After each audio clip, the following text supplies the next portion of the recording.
이번 시간은 신생물, 종양에 대한 두 번째 동영상입니다. 신생물이 인체에 미치는 영향을 살펴보도록 하겠습니다. 우선 종양의 발육을 알아보도록 할게요. 종양은 팽창성 발육을 하는 것과 침윤성 발육을 하는 것 두 가지로 살펴볼 수 있습니다. 우선 팽창성 발육을 하게 되면 국한적으로 발육이 되겠죠. 그렇기 때문에 이것은 양성 종양의 특징이 되겠습니다. 물론 악성 종양도 이렇게 팽창성으로 발육하는 경우가 간혹 있지만 대부분은 양성 종양의 특징이라고 볼 수 있습니다. 악성 종양에서도 침윤성이 아닌 팽창성으로 발육하는 경우, 수술을 하는 경우 훨씬 예후가 좋을 수 있습니다. 그림에서 보다시피 팽창성으로 하게 되면 종양 조직이 있다 그러면 옆으로 크기만 커진다는 거죠. 이렇게 뻗어나가는 것은 없고요. 그냥 크기만 커지는 것을 팽창성 발육이라고 합니다. 그렇기 때문에 조직이 커지면 커질수록 주위 조직을 압박하게 되겠죠. 이렇게 팽창성으로 발육하는 경우에는 보통 이 종양세포 바깥쪽으로 피막이 있기 때문에 주위 조직과 경계가 명확하게 되죠. 그래서 암을 제거하기가 용이하다라고 볼 수 있습니다. 대표적인 것이 자궁의 평활근종이나 갑상선의 선종 같은 경우는 팽창성 발육을 하게 됩니다. 그렇지만 이렇게 팽창성 발육을 할 때도 주위 조직을 압박하기 때문에 주변에 있는 조직이 중요장기다라고 하면 큰 문제가 발생할 수 있습니다. 두 번째 종양 발육은 침윤성 발육인데요. 침윤성 발육이라고 하는 건 지금 그림처럼 주위 조직 속으로 종양세포가 뻗어나가는 그런 특성을 이야기합니다. 악성 종양의 특성이고요. 종양 조직이 퍼져나가면서 주위 조직을 침범하기 때문에 주위 조직과 경계가 불분명하고요. 이러한 종양세포가 사실 어디까지 퍼져나가져 있는지 명확하게 알 수 없습니다. 그래서 큰 덩어리를 형성되어져 있는 종양을 제거한다 하더라도 주변 조직에 얼마만큼 종양세포가 갔는지 알 수 없고요. 주변에 있는 림프절이나 혈관이나 이런 데까지도 침투하기가 쉽겠죠. 대표적인 암이 위암이나 유방암 같은 것들이고요. 실제적으로 결합 조직에 발생하는 육종, 살코마 같은 경우에는 육안적으로 볼 때는 팽창성인 것처럼 보입니다. 그렇지만 현미학적으로 조사를 해보게 되면 침윤성인 경우가 많고요. 악성이라고 볼 수 있죠. 이러한 침윤성인 상태는 수술 후 실제적으로 얼마만큼 종양세포를 다 제거했는지 알 수 없기 때문에 재발할 가능성이 매우 높습니다. 그래서 재발을 방지하기 위해서 이 침윤 정도에 있는 암세포를 제거하기 위해서 방사선요법이나 항암제를 사용을 하게 되겠죠. 종양은 원래 생긴 원발소로부터 다른 곳으로 이동을 해서 전이가 될 수 있는데요. 이렇게 종양세포가 원발 부위로부터 떨어져 나가서 다른 부위에 도달해서 그곳에서 새로이 발육을 하고 성장을 한 다음에 안세포로 되는 것을 우리는 전이라고 합니다. 메타스타시스라고 하고요. 이번에는 종양의 전이와 재발에 대해서 살펴보도록 하겠습니다. 메타스타시스, 전이는 세 가지로 구분해서 볼 수 있는데요. 림프절을 따라 일어나는 림프행성 전이가 있고요. 혈류를 따라 일어나는 혈행성 전이, 그리고 복강이나 흉막을 통해서 전이되는 파종성 전이, 이렇게 세 가지로 구분해서 볼 수 있습니다. 우선 림프절을 따라서 일어나는 림프행성 전이는 암종, 카시노마라고 했고, 우리가 상피성 종양을 암종, 카시노마라고 부른다고 했어요. 이런 암종에서 많이 보이는 전이 방식이 림프절을 따라 전이되는 것입니다. 이 림프행성 전이는 엄발소, 그러니까 암이 발생한 장기 주변에 있는 소속 림프절을 따라서 전이가 되는데요. 우선 이때 첫 번째로 감시 림프절을 따라서 전이가 일어나고, 이 전이가 일어나게 되면 림프 흐름을 따라서 몸의 중심 방향을 향해서 암세포가 이동을 하고 림프절을 따라 전이가 발생을 하는 것입니다.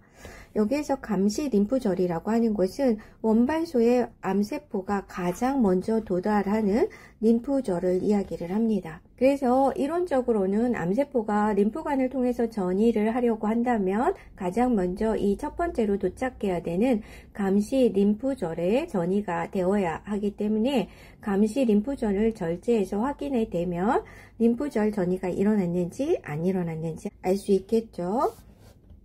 그래서 이 감시 림프절을 확인해 보고 수술을 얼마만큼 확장할 것인지, 림프절 전이가 있으면 림프절도 절제해야 되니까요.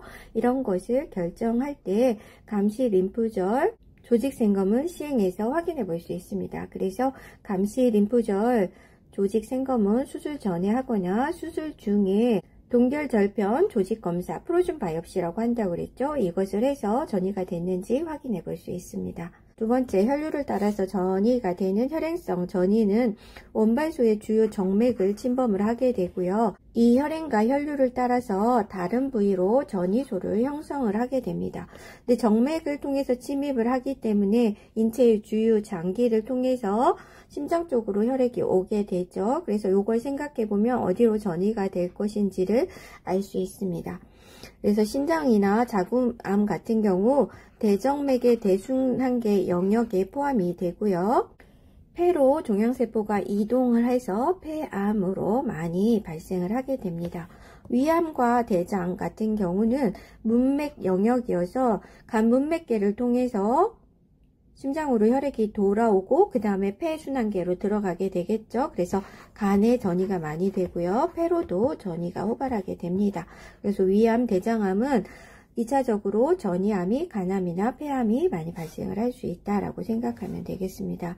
파종성 전이는 폐암이나 복강내 암 같은 경우에 흉막이나 장막을 암세포가 침윤을 하게 되면서 종양세포가 흉곽이나 복강 같은 체강으로 떨어져 나가게 되고요. 그곳에 씨를 뿌린 것처럼 이렇게 퍼지게 되는 거죠. 그러면 흉막과 복막에 이러한 종양세포가 파종되어서 증식을 하게 되고요. 이런 경우 파종성 전이에서는 복수나 흉수 같은 것들이 많이 나타나게 됩니다. 그리고 종양은 재발을 또 할 수 있는데요. 리커런스라고 하죠. 특히나 악성 종양의 특징으로서 악성 종양은 재발이 잘 됩니다. 다음은 종양의 전이와 재발에 대해서 살펴보도록 하겠습니다. 전이, 메타스타시스라고 합니다. 메타스타시스는 종양세포가 원발 부위, 그러니까 종양이 처음 생긴 원발 부위로부터 떨어져 나가서 다른 부위에 종양세포가 도달하고 그곳에서 세류이 발육하며 또 다른 전이암을 발생시키는 것을 이야기합니다. 세 가지로 구분해서 볼 수 있습니다. 림프를 따라서 전이되는 것, 혈류를 따라서 전이되는 것, 그리고 흉막이나 장막의 파종성으로 전이되는 것 세 가지로 구분해 볼 수 있습니다. 우선 림프행성 전이는 암종, 카시노마라고 한다고 했죠. 이러한 암종에서 많이 보이는 전이 방식입니다. 그래서 종양이 처음 발생한 원발소의 소속 림프절, 그 중에서 감시 림프절 전이를 통해서 이것이 림프 흐름을 따라서 몸의 중심 방향으로 향하게 되고 림프절 전이가 발생을 하게 됩니다. 여기에서 감시 림프절이라고 하는 것은 원발 병소의 암세포가 가장 먼저 도달하는 림프절을 이야기합니다. 이론적으로 암세포가 림프절을 따라서 다른 곳으로 전이하기 위해서는 여기 감시 림프절에 가장 먼저 도달해야지 됩니다. 그렇기 때문에 이 감시 림프절을 확인해 보면 원발 병소의 종양세포가 림프절에 전이가 되었는지 그렇지 않은지를 확인해 볼 수 있습니다. 그래서 이 감시 림프절 조직 검사를 수술 전이나 또는 수술 중에 동결절편 조직 검사로서 확인을 해보고 수술을 더 확대할 것인지를 확인하는 지표로 활용할 수 있습니다. 두 번째, 혈행성 전이입니다. 혈행성 전이라고 하는 것은 원발 병소의 주요 정맥을 종양세포가 침입을 하게 되고요. 혈행과 혈류를 따라서 다른 부위의 전이소를 형성하게 되는 것입니다. 신장암이나 자궁암 같은 경우는 대정맥 대순환계 영역으로서 혈류에 따라서 폐로 전이가 잘 발생을 하게 됩니다. 그리고 위암이나 대장암 같은 경우에는 문맥 영역으로서 간문맥을 통해서 심장으로 혈류가 돌아가기 때문에 간의 정리가 잘 되고요. 심장에 돌아온 혈액은 또다시 폐로 나가기 때문에 폐로 전이도 흔히 됩니다. 그러니까 위암과 대장암은 간이나 폐에 전이암이 잘 발생된다고 볼 수 있습니다. 마지막으로 파종성 전이는 폐암이나 복강 내 장기의 암 같은 경우 이 암이 흉막이나 장막을 침유를 하게 되고 종양세포가 흉곽이나 복강과 같은 체강으로 떨어져 나가게 됩니다.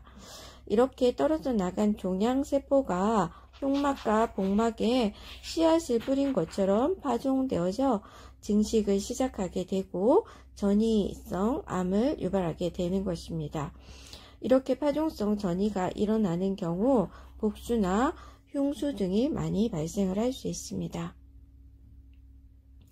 그리고 종양은 또 재발이 될 수 있는데요. 특히 이러한 재발은 악성 종양에서 흔히 일어납니다. 악성 종양의 특징은 수술이나 방사선 치료에서도 제거되지 않은 종양이 이후에 다른 곳으로 전이가 되거나 이 원발 병소에서 다시 암이 발생을 할 수 있는데요. 이런 것을 재발, 리커런스라고 합니다.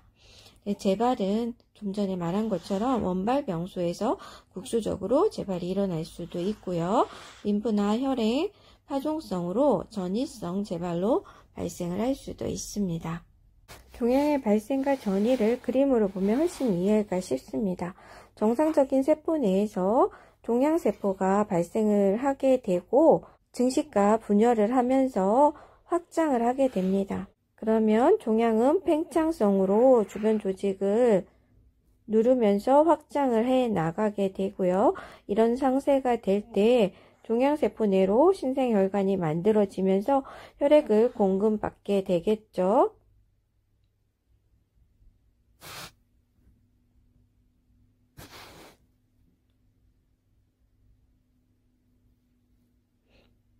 그리고 더욱더 증식이 되면서 혈관 내로 침윤이 이루어지고 혈관 내 침윤이 이루어지게 되면 혈류를 따라서 종양세포가 이동을 하게 되고요. 그리고 어느 곳에선가 종양세포가 뿌리를 내리게 되면 다시 전이암으로써 성장을 하게 되는 것입니다. 또 다른 그림으로 살펴보게 되면 이렇게 암세포가 만들어지게 되면 이 성장과 분열 과정 속에서 침윤이 일어나면서 암세포가 분리되어서 세포의 기질 속으로 침윤이 일어나고요. 그리고 혈관 속으로 암세포가 이동을 하게 됩니다. 혈관 내에 암세포가 들어오게 되면 림프구, 혈소판 등이 부착되면서 결합해서 암에 의한 색전을 형성할 수도 있습니다. 그리고 일부 떨어져 나온 암세포는 혈관 내피세포에 부착이 되고 이 기점막을 통해서 혈관 밖으로 빠져나가게 되고요. 그리고 다른 장기에 집락을 형성해서 혈관을 생성하고 전이성 암으로서 성장과 증식을 하게 되는 것입니다. 그리고 일반적인 암 경구 징후들을 살펴보게 되면요. 첫 번째로 신체 부위에 비정상적인 출혈이나 분비물이 있을 수 있습니다. 그리고 두 번째로는 배변 습관이나 배뇨 습관의 변화가 있을 수 있습니다. 소화기계에 암이 발생하는 경우에 흔히 배변 습관이 변화되어서 변이 가늘게 나오거나 아니면 배변을 하고 난 뒤에도 시원하지 않으면서 잔변감이 남아있는 그런 증상들이 있을 수 있습니다. 피부에서는 사막이나 모반이 변화를 일으킬 수 있겠고요. 회복되지 않는 상처나 원인 모를 체중 감소 등이 있을 수도 있습니다. 그리고 흔히 빈혈이나 헤모글로빈 수치가 낮아지기도 합니다. 호흡기계에 문제가 있는 경우에는 원인을 알 수 있는 기침이나 신목소리 같은 것들이 나타날 수 있고요. 유방이나 고환 또는 다른 신체 부위에 통증이 없는 딱딱한 덩어리들이 만져지는 것도 암 경고 징후들일 수 있습니다. 이러한 것들이 평상시와 달라질 때 변화를 잘 알아차리고 검사를 시행해서 암을 조기에 발견하는 것이 매우 중요합니다. 인체에 암이 발생을 하게 되면 그 종양이 발생된 부위에 국소적인 영향과 그리고 인체의 전신에 영향을 미칠 수가 있습니다. 우선 국소적인 영향을 살펴보도록 하겠습니다. 먼저 종양이 발생하면서 주위 조직을 압박하면 기계적 영향에 의해서 여러가지 증상들을 나타낼 수 있습니다. 먼저 통증이 나타날 수 있는데요. 통증은 문제가 있음을 경고하는 징후로 볼 수 있겠고요. 조기에 나타나는 것보다 어느 정도 암이 진행됐을 때 나타나는 증상입니다. 종양에 의해서 주위 조직을 누르게 되고 감각신경이 압박이 되는 경우 또는 주변에 염증이 발생을 하게 되면 통증이 나타날 수 있습니다. 그리고 주변에 주유장기가 있는 경우에는 이러한 주위 압박 등에 의한 기계적 영향에 의해서도 생명의 위협을 초래하는 경우도 있습니다.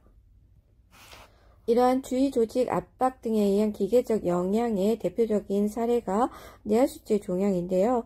뇌하수체 종양 크기가 커짐에 따라서 주위 조직을 압박하게 되면 뇌 부분에 압박이 가해지면서 두통을 유발할 수 있습니다. 그리고 후두부를 지나가는 시신경을 누르면서 시야가 감소되거나 시력이 저하되는 등의 증상을 나타낼 수 있습니다. 여기 그림은 경접평동 접근법에 의해서 뇌하수체 종양을 수술하는 방법인데요. 이 경우에 코로 접근을 하게 되고요. 뇌하수체 아래쪽에 있는 접평동을 지나서 뇌하수체 수술을 시행을 하게 됩니다. 경접평동 접근법이라고 해서 TSA라고 쓰는데요. Transsaphenous Approach 메소드를 통한 수술법이고요. 개도술을 하지 않고 코를 통해서 뇌하수체 손종을 제거할 수 있습니다. 두 번째는 종양에 의한 폐쇄가 일어날 수 있는데요. 관, 내강이나 통로를 종양이 압박을 하게 되는 경우 종양에 의한 폐색 증상이 나타날 수 있습니다. 이런 경우 혈액 공급이나 림프계 흐름이 제한될 수 있고요. 그럼으로써 궤양이나 부종 등이 발생할 수 있습니다. 종양이 이렇게 기관이나 기도 내에 생기게 되면 기도를 막게 되고 공기 흐름을 차단함으로써 산소화에 문제가 생길 수가 있습니다. 결장 내부에 생기거나 결장 외부에서 종양이 결장을 압박하게 되면 배변 굵기의 변화가 생기거나 배변 습관의 변화가 발생을 할 수 있습니다.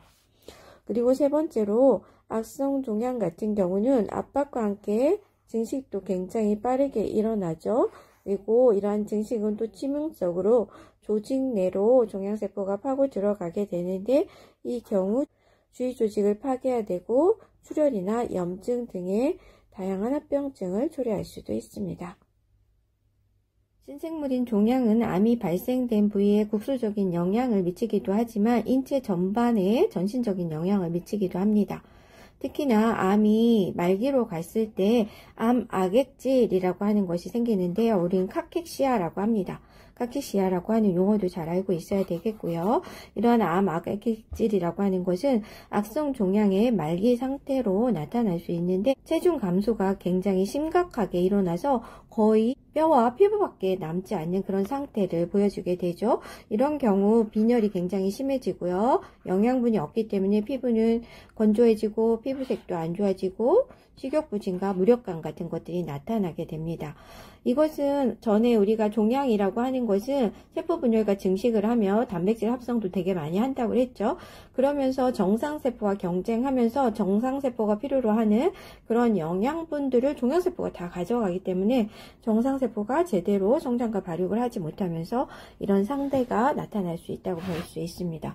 그리고 또한 종양세포가 계속 커지면서 이런 암에서 유독물질을 방출을 하게 되고요. 숙주는 면역력이 저하되고 감염에도 취약하게 됩니다.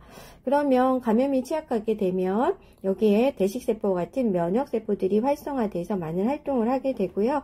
이러한 대식세포들은 활성화되었을 때 사이토카인을 방출하죠. 거기에서 특히 TNF, 튜머 네크로시스 팩터와 인터루킨 1 같은 것들이 방출이 되게 되면 이러한 악액질을 더 가속화시킬 수 있습니다. 특히 종양 괴사인자인 TNF는 식욕을 억제하고요. 지방 단백질을 분해하는 리파제를 활성화시킵니다. 그래서 이러한 지방 단백질을 분해하면서 기름진 산성 물질을 방출하게 되고요. 이런 것들은 뼈의 근육 단백질 같은 것을 분해하면서 악액질을 가속화하는 것으로 알려져 있습니다. 지금 스티브 잡스인데요. 스티브 잡스가 췌장암으로 사망을 했는데 이게 사망하기 전의 사진이에요. 그래서 악액질은 이렇게 체중 감소가 굉장히 심하고 뼈와 살 정도밖에 남아있지 않은 상태죠. 정상적인 세포들은 잘 성장을 하지 못하고 그리고 적혈구도 부족한 상태고 이런 상태로 초래한다라고 생각하면 되겠습니다. 그리고 종양의 두 번째 전신적인 영향은 범신생물 증상이라고 하는 것인데요. 흔히 신생물 딸림 증후군이라고 하고요. 부종양 증후군이라고도 합니다. 이것은 악성 종양 환자에서 종양의 침윤이나 전이와 상관없이 다양한 증상들이 나타나는 것을 이야기하는데요.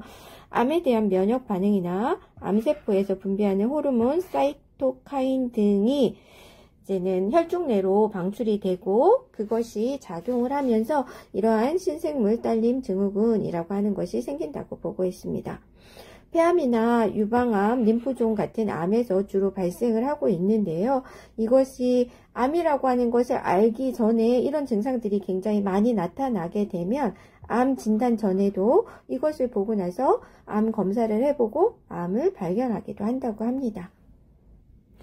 그리고 이러한 신생물 딸림 증후군은 신경계 이상으로 나타나기도 하거든요.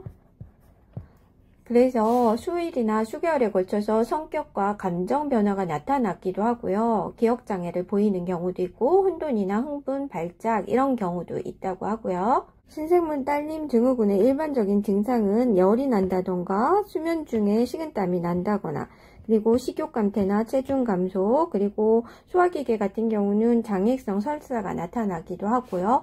뇌분비성으로는 코티솔 호르몬을 많이 생산해서 쇠약해지거나 체중 증가, 고혈압 같은 것들을 야기할 수도 있습니다.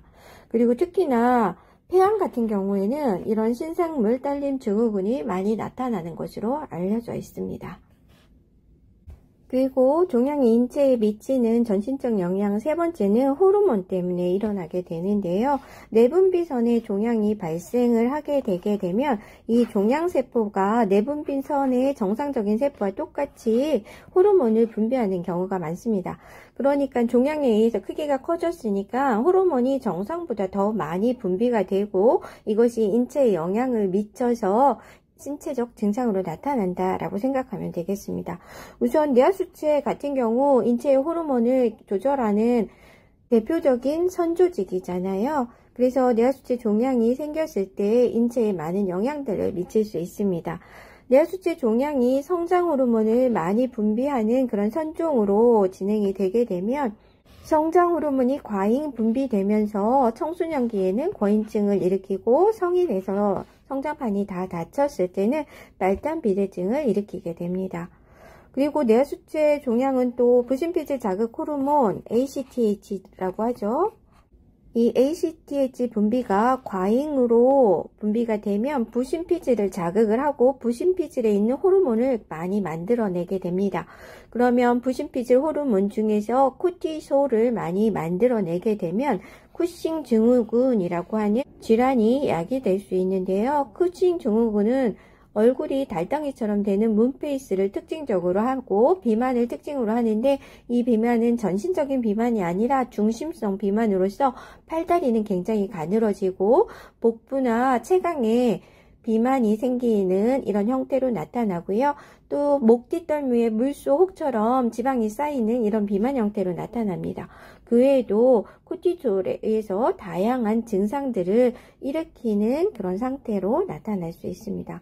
물론 이렇게 부신피질 자극 호르몬을 많이 분비하는 뇌하수체 종양에 의해서도 쿠싱 증후군 생기지만 부신피질의 종양이 있을 때도 코티졸을 많이 분비를 하게 되면 쿠싱 증후군을 유발할 수 있습니다. 또 부신피질은 코티솔 외에도 알도스테론도 분비를 하잖아요.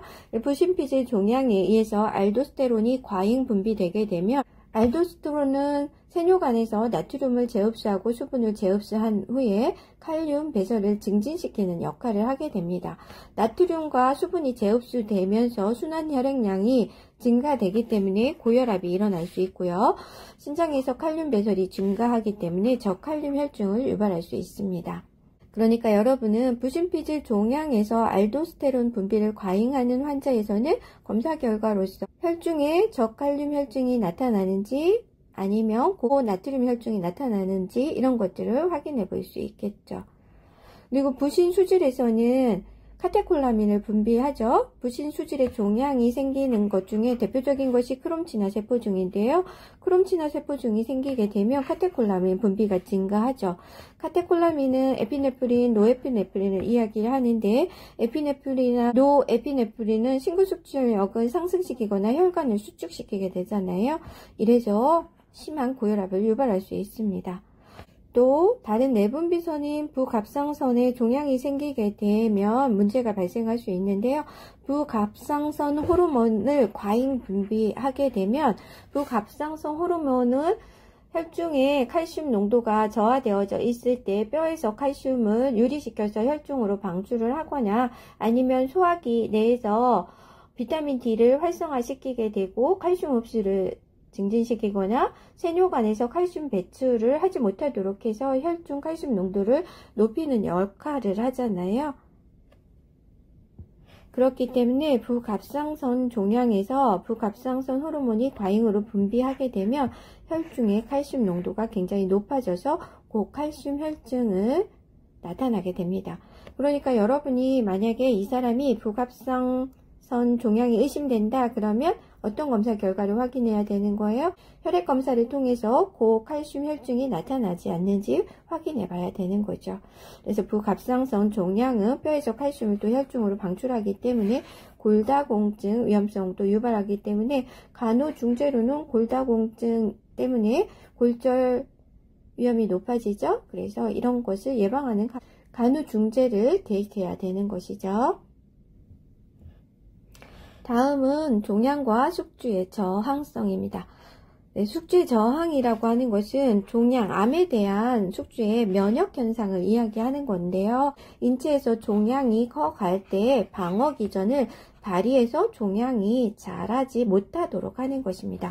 그래서 숙주의 저항성이 있는 경우라고 하면 종양이 잘 클 수 없겠죠. 그렇지만 숙주의 저항성이 떨어져 있다라고 하면 종양 발육이 증가될 것이에요. 그래서 같은 종양이라고 해도 숙주의 저항성에 따라서 암이 굉장히 빨리 발전을 할 수도 있고 그렇지 않을 수도 있다라고 볼 수 있죠.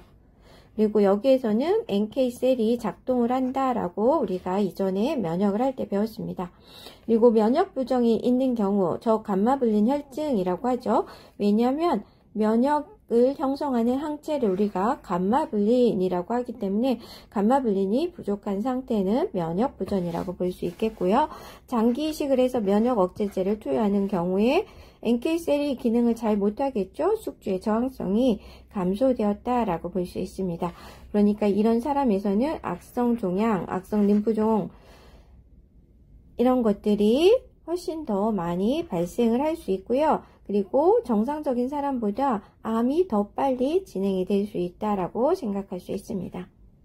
자, 다음은 종양의 악성도와 병기를 살펴볼 건데요. 암이 걸렸다 그러면 몇 기야? 이런 거 물어본 적이 있을 거예요. 이것은 악성도를 평가하는 지표라고 볼 수 있는데 우리가 암의 병기도 보지만 TNM 분류라고 해서 악성 종양을 임상적인 입장에서 얼마만큼 진행되었는지 확인할 때 TNM 분류법을 사용합니다. 그래서 여기서 T는 튜머의 약자고요. 종양의 크기를 확인하는 것입니다. N은 림프절 전이를 확인하는 것으로 림프절이 얼마만큼 침범되었는가를 확인하는 것이고요. M은 메타스타시스로 원격 전이가 있는가를 확인하는 것을 이야기를 합니다. 그래서 그림에서 보시다시피 이렇게 작게 있고요. T 같은 경우 TIS라고 쓰게 되면 튜머 인시투라고 합니다. 이것은 상피 내암이고요. 암이 그 상피에 발견된 부분에만 국한되어져 있다라고 하는 거죠. 이런 경우에는 제거하기가 매우 쉽겠고 제거한 후에 재발도 잘 일어나지 않겠죠. 이런 경우에 TIS라고 쓰고요. T1 같은 경우는 크기로 볼 수도 있고요. 얼마만큼 상피 내암을 지나서 점막 밑으로 파고 들어갔는가를 구분해서 할 수도 있습니다. 유방암 같은 경우 크기로 하는데요. 보통 2cm보다 작으면 T1이라고 하고요. T2 같은 경우는 2에서 5cm 정도 크기인 경우, T3 같은 경우 5cm 이상인 경우를 보통 이야기를 합니다. 그리고 림프절 전이 같은 경우 NO라고 하면 림프절 전이가 없다는 뜻이고요. 그리고 N1 같은 경우는 림프절 전이가 1개에서 3개 정도, N2 같은 경우는 4개에서 9개 같은 경우, N3 같은 경우는 10개 이상인 경우를 N3라고 합니다. 메타스타시스 같은 경우 MO는 전이가 없음을 얘기하고요. M1 같은 경우는 전이가 있음을 얘기합니다.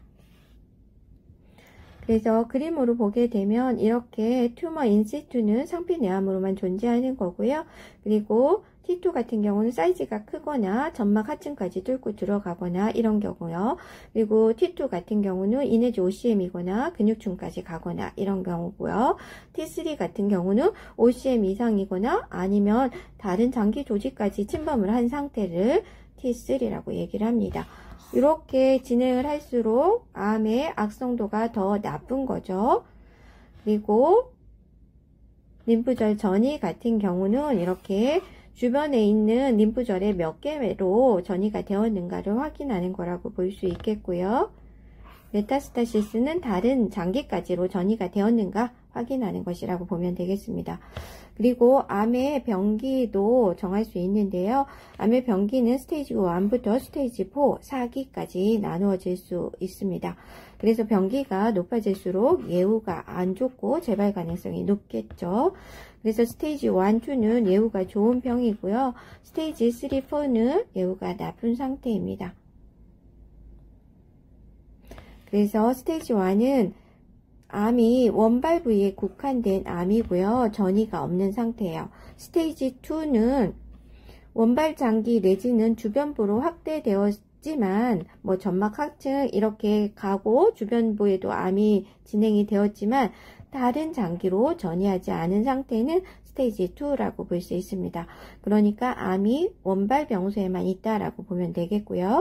스테이지 3 같은 경우는 소속 림프절 전이가 있기는 하지만 다른 장기는 전이되지 않은 상태를 이야기하고요. 스테이지 4는 원격 전이가 있으면 스테이지 4라고 이야기를 합니다.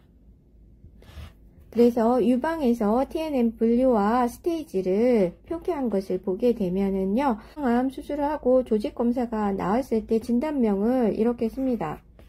브레스트 캔서라고 쓰고요.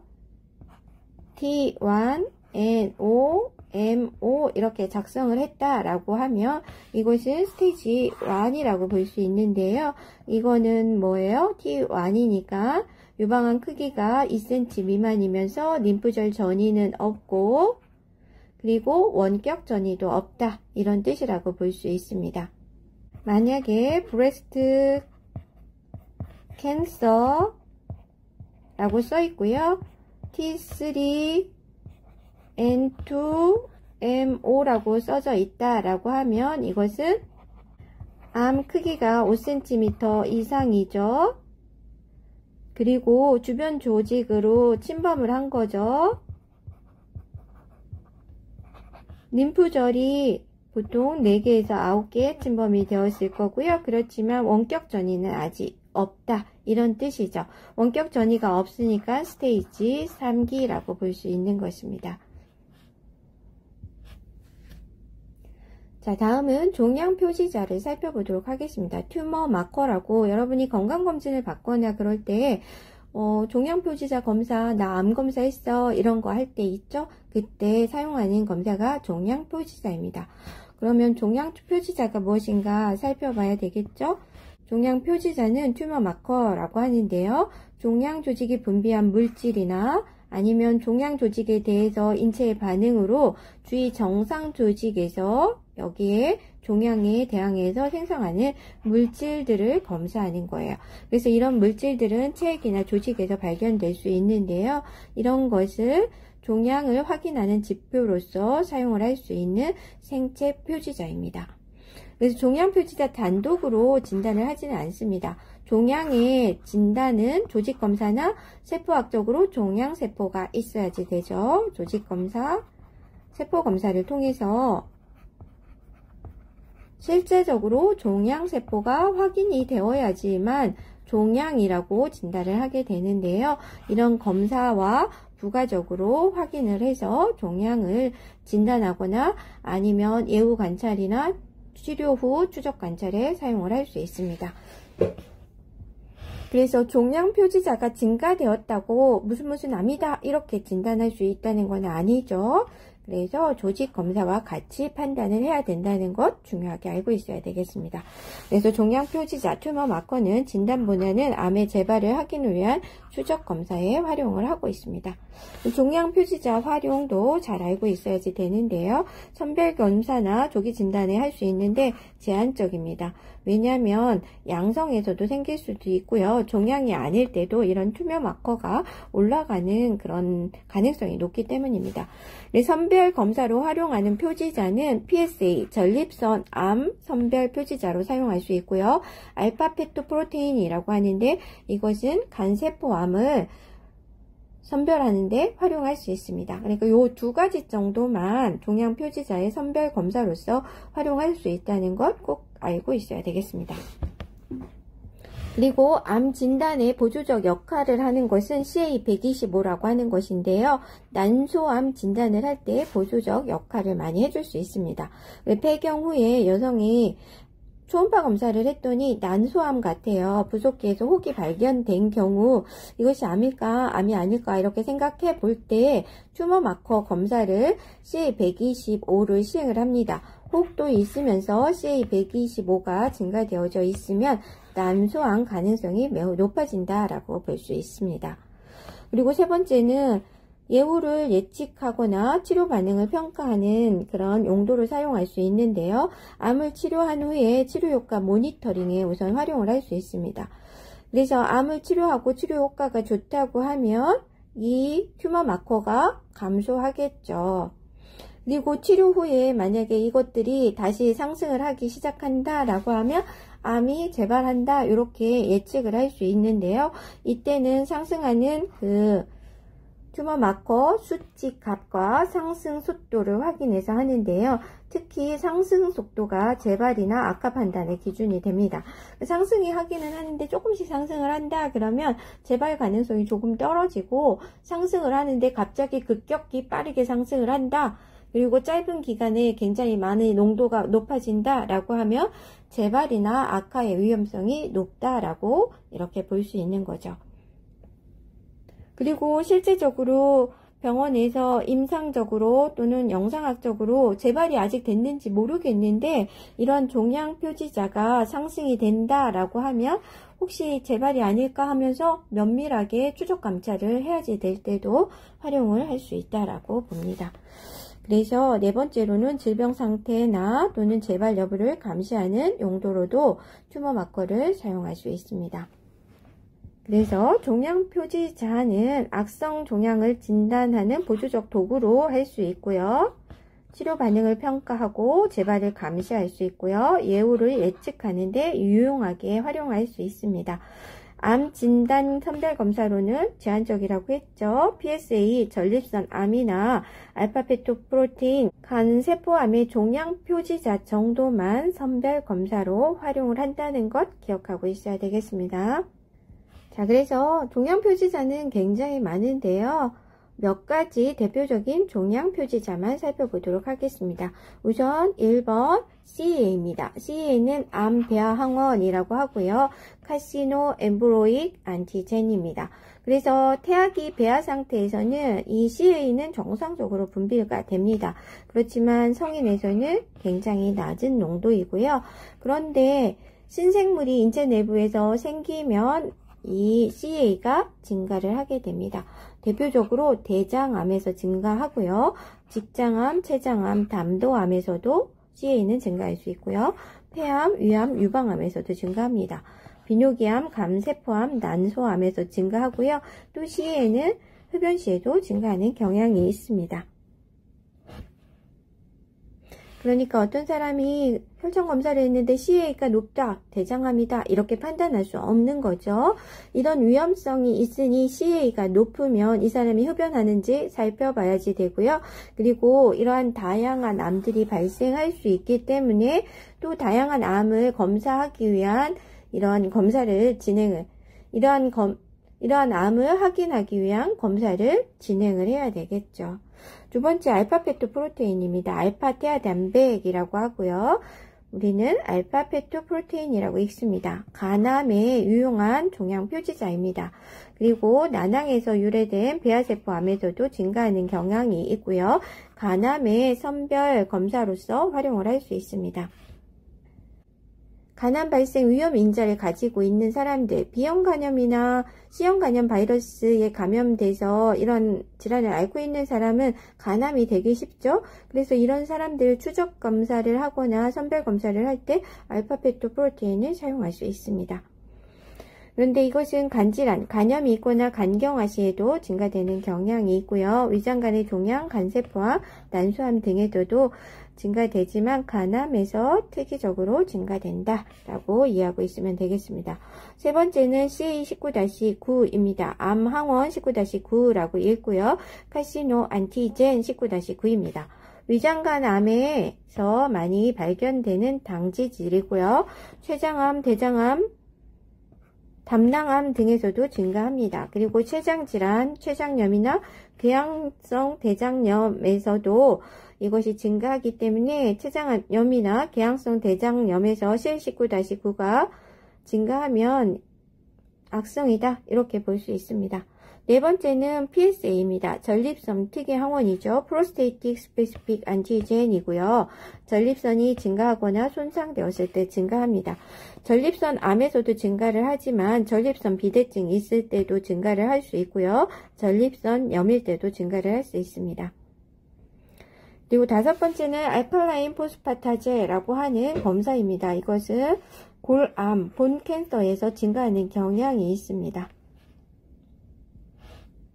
그래서 나중에 만약에 혈액검사에서 알칼라인 포스파테제가 증가했다라고 하면 골암도 있지 않은지를 추정해 봐야지 된다는 것입니다. 여섯 번째는 CA125인데요. 이건 캔서 안티젠 125라고 합니다. 난소암이나 자궁 내막암에서 CA125가 올라갑니다. 그리고 기타 췌장암, 폐암, 유방암, 대장암, 위장간암에서도 증가하는 경향이 있고요. 그래서 선별검사로는 사용하지 않습니다. 자궁 내막암을 치료한 다음에 예후를 결정하거나 남소암의 크기나 병기 및 생존율과 연관해서 이용을 할 수 있습니다. CA15-3, 캔서 안티젠 15-3이죠. 이것은 유방암 표지자입니다. 그렇지만 유방암의 선별검사로 활용하기보다는 치료 후 모니터에서 재발을 하지 않는지 여부를 감시하는 데 활용을 합니다. CA15-3은 유방암 외에도 결장 직장암이나 난소암, 자궁암, 췌장암, 폐암, 간암, 간경화, 간염에서도 상승할 수도 있고요. 유방암이 아님에도 양성 유방 질환에서도 상승하는 경향이 있습니다. 그러니까 CA15-3이 있다고 높아졌다고 해서 유방암이다 라고 하는 것이 아니라 유방암 위험성이 있기 때문에 유방암이 아닌가 확인하기 위해서 다른 검사들도 확인을 해야 되겠죠. 마지막 종양표지자는 칼시토닌인데요. 칼시토닌은 갑상선 수질의 C세포에서 분비되는 호르몬이죠.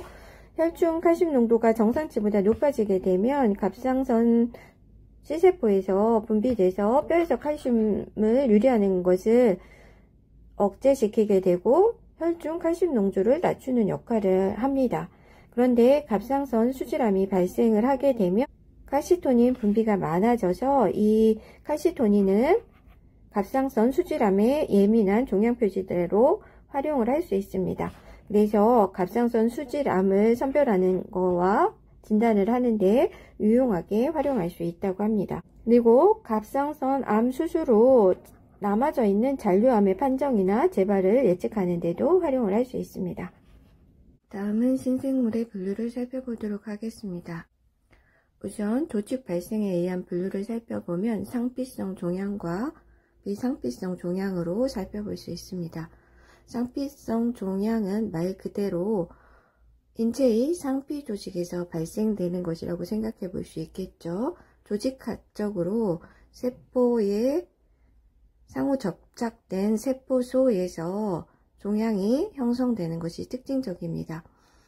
피부를 싸는 표피에서 종양이 발생되는데 이것을 편평상피암과 기저세포암이 있고요. 요로의 상피, 내부의 상피를 둘러싸는 피복상피에서도 종양이 발생되는데 이 경우는 이행상피암이라고 합니다. 그리고 호흡기계의 기도나 소화관의 내강을 싸는 피복상피에서 종양이 발생되는 경우도 있죠. 이러는 경우 현암이나 선종으로 구분할 수 있겠고요. 췌장이나 간, 신장, 갑상선 등의 실질 장기를 구성하는 선상피, 글랜드죠. 선상피에서 종양이 발생하는 경우 선암, 간세포암, 신세포암으로 구분해 볼 수 있습니다. 이런 종류의 암들은 인체의 상피 세포에서 종양이 발생되기 때문에 상피세포암이라고 구분을 합니다. 그리고 비상피성 종양은 간엽계 조직, 골이나 연골, 골격근, 평활근, 그리고 지방, 혈관, 지지조직, 조혈조직 등에서 기원하는 암을 이야기하는데요. 간엽계는 인체의 조직 발생 중에서 내배엽, 외배엽, 중배엽에서 분화를 하게 될 때 중배엽으로부터 간엽, 중간엽세포죠. 중간엽세포로 분화를 해서 조혈조직이나 골조직, 결합조직, 연골조직 등을 만드는데 이곳에서 발생하는 암을 비상피성 종양이라고 합니다. 그래서 대표적으로 골육종이나 연골종, 횡문근육종, 평활근종, 지방종, 혈관종, 섬유육종, 백혈병 이런 것들이 비상피성 종양의 예라고 볼 수 있습니다. 그리고 그 외에도 피부의 표피 등을 제외한 외배엽 유래의 조직에서 암이 발생할 수 있는데요. 대표적으로 신경조직이나 색소세포입니다. 여기에서 발생하는 암들은 신경아종이나 악성 흑색종 등이 있을 수 있고요. 그 외에 흉강, 복강, 심낭의 표면을 싸는 중피세포에서도 암이 발생을 할 수 있는데 이 경우에는 중피종 또는 악성 중피종이라고 합니다. 이런 것들을 비상피성 종양이라고 구분해서 다음은 생물학적 성상에 의한 분류입니다. 생물학적 성상에 의해서 종양은 양성종양, 악성종양, 경계성 종양으로 살펴볼 수 있습니다. 우선 여기에서는 양성종양과 악성종양을 구분해서 살펴보도록 하겠습니다. 성장 속도를 살펴보게 되면 양성종양은 천천히 자라고 성장이 멈추는 휴지기를 갖기도 합니다. 그에 반해서 악성종양은 굉장히 빠르게 과잉증식을 하기 때문에 빨리 자라고 저절로 없어지는 경우는 매우 드뭅니다. 성장 양식을 살펴보면 양성종양은 점점 커지면서 성장하면서 범위가 한정되게 확장이 됩니다. 그리고 주위 조직에 대한 침유는 없는 것이 특징이고요. 악성종양은 주위 조직을 침유하면서 성장을 하게 됩니다. 그림에서 보다시피 양성종양은 점점 크기는 커지지만 그 범위는 한정적이고요. 악성종양 같은 경우는 주위 조직으로 침윤하면서 성장을 하게 됩니다. 피막 형성 여부를 살펴보면 양성종양은 피막을 형성하게 되죠. 그래서 이러한 세포 밖으로 피막을 형성하면서 종양이 주위 조직으로 침범하지 않도록 해줍니다. 피막으로 경계가 명확하기 때문에 수술적인 절개가 쉬운 편입니다. 그에 반해서 악성종양은 피막이 없고요. 그래서 주위 조직으로 침윤이 잘 일어나는 그런 특성을 갖고 있습니다. 세포 특성을 살펴보면 양성종양은 분화가 잘 되어 있습니다. 분화가 잘 되어 있다는 것은 이 양성종양이 발생한 세포의 모조직과 거의 유사하다는 뜻입니다. 세포가 정상 조직과 많이 다르지 않다는 것을 이야기하고요. 세포가 잘 성숙되어졌고 핵 분열상도 거의 없이 정상과 비슷하다고 볼 수 있습니다. 이에 반해서 악성종양은 분화가 잘 안 되어 있습니다. 그러니까 이 악성종양에 있는 세포들이 발생 모조직과 유사성이 매우 떨어진다는 것입니다. 그러니까 정상세포와 매우 다른 상태로 이미 많이 변형되어져 있는 것을 분화가 잘 되어지지 않다, 이렇게 이야기할 수 있겠고요. 세포가 미성숙하고 핵분열상이 굉장히 많으면서 이형성 변화가 많이 발생을 한다고 보면 되겠습니다. 양성종양 같은 경우 인체에 거의 해를 미치지 않는 반면에 악성종양은 항상 인체에 큰 영향을 미치고 해가 되는 그런 상황이 많이 발생합니다. 양성종양은 전이가 발생하지 않고요. 악성종양은 전이가 흔하게 발생을 합니다. 재발도 양성종양에서는 수술로 피막에 둘러싸여졌고 경계가 명확하기 때문에 암을 거의 대부분 제거할 수 있습니다.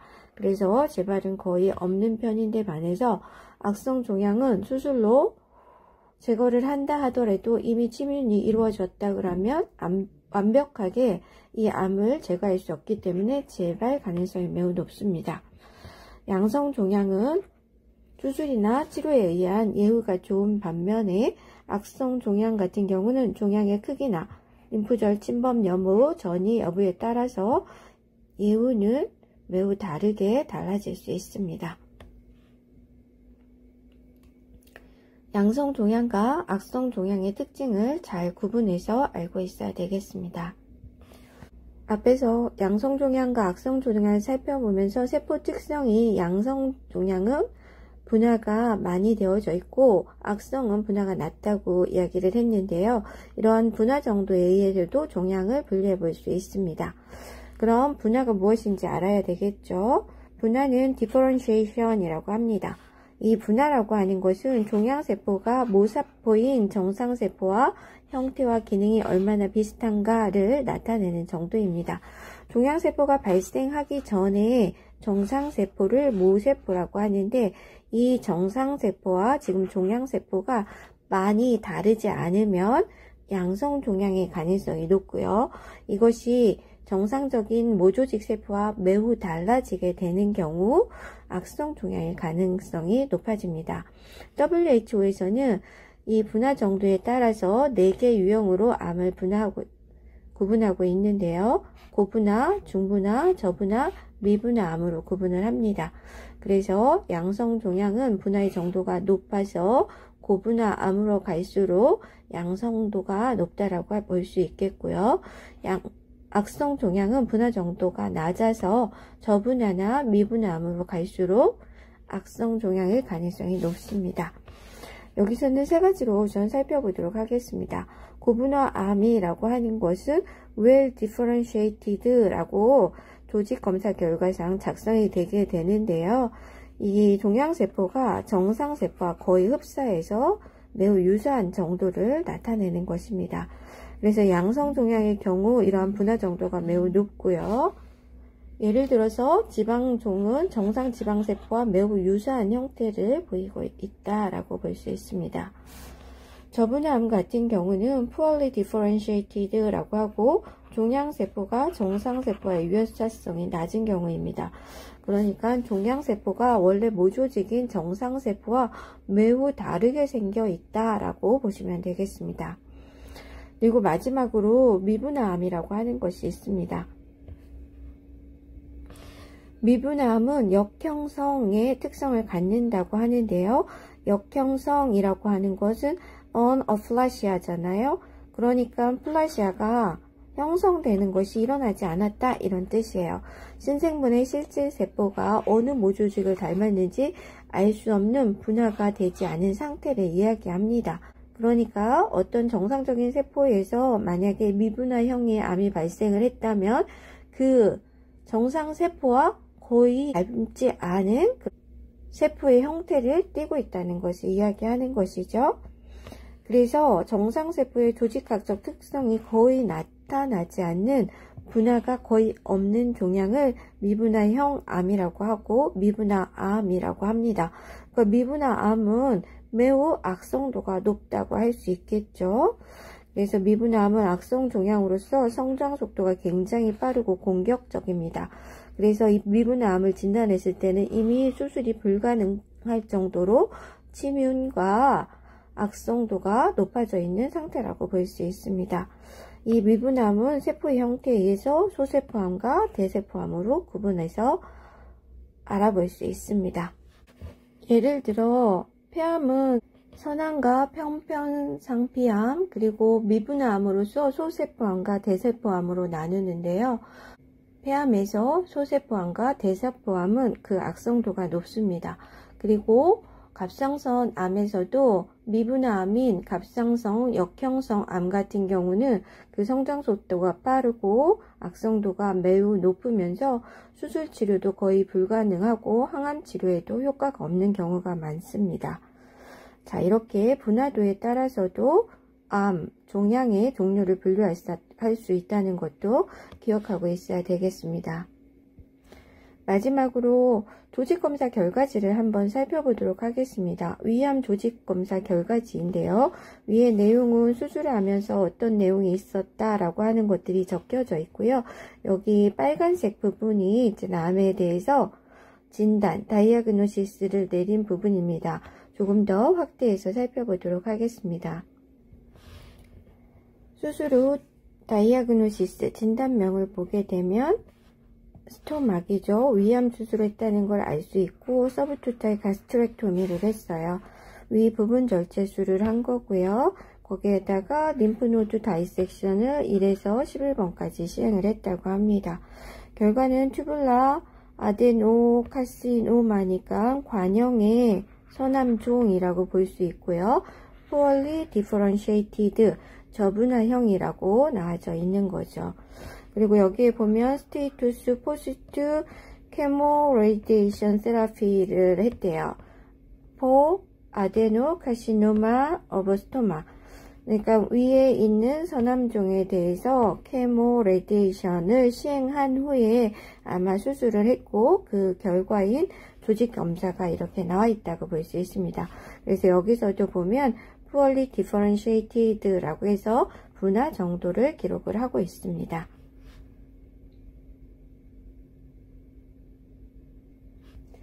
자, 이렇게 조직검사 결과지까지 한번 리딩을 해보았고요. 다음 시간에는 선천성 이상